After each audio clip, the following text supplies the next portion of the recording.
യാത്ര ആനന്ദമേ. ആ മാറോടു ചേർന്നിരുന്നാൽ ഭയമില്ലേ. അൻപേറുന്ന കൈകളാൽ അത്ഭുതമായി നടത്തിടും മാധുര്യമേറും മൊഴികളാൽ തൻ സ്നേഹമെന്നോട് പങ്കുവയ്ക്കും. ഒറ്റയ്ക്ക് വിടുകയില്ല, മടുത്തു മാറുകയില്ല.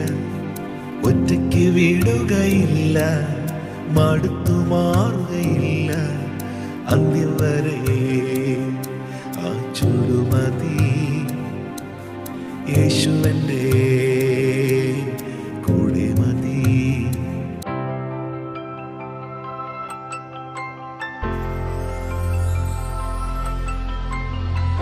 യേശുവിൻ്റെ കൂടെയുള്ള യാത്ര അതെത്ര ആനന്ദമാണ്.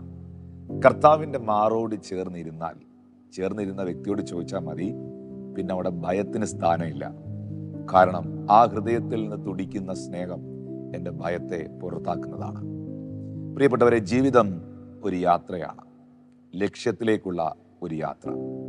വിശുദ്ധ തിരുവെഴുത്തുകളിൽ മർക്കോസ് സുവിശേഷം 4-ാം അധ്യായം അതിന് 35 മുതലുള്ള വാക്യങ്ങൾ വായിക്കുമ്പോൾ, ഒരു യാത്രയ്ക്കായി വിളിക്കുന്നത് യേശു ആണെങ്കിൽ ഈ യാത്രയ്ക്ക് ഒരു ഉദ്ദേശമുണ്ട്, ഈ യാത്രയ്ക്ക് ഒരു നന്മയുണ്ട്.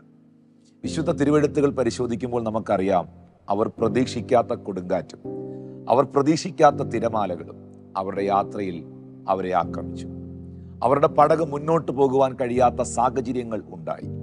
ഇന്ന് ഈ മെസ്സേജ് നിങ്ങൾ കേട്ടുകൊണ്ടിരിക്കുമ്പോൾ യേശുവിൻ്റെ ശബ്ദം കേട്ട്, അവൻ്റെ വചനം കേട്ട്, അവൻ്റെ വഴിയിലേക്ക് നിങ്ങൾ ഇറങ്ങി തിരിച്ചിട്ടും അവനോടൊപ്പം നിങ്ങൾ യാത്ര ആരംഭിച്ചിട്ടും എന്താണ് ഈ കൊടുങ്കാറ്റുകൾ, എന്താണ് ഈ പേമാരികൾ, എന്താണ് ഈ തിരമാലകൾ, പ്രതിസന്ധികൾ എന്ന് നിങ്ങൾ ചോദിക്കുന്നെങ്കിൽ എനിക്കൊറ്റ ഉത്തരമേ പറയാനുള്ളൂ. ഈ കൊടുങ്കാറ്റുകളുടെ നടുവിലും, ഈ പേമാരിയുടെ നടുവിലും, ഈ വെല്ലുവിളിയുടെ നടുവിലും, ഈ തിരമാലകളുടെ നടുവിലും നിന്നെ വിളിച്ചവൻ നിന്റെ പടകിൽ തന്നെയുണ്ട്.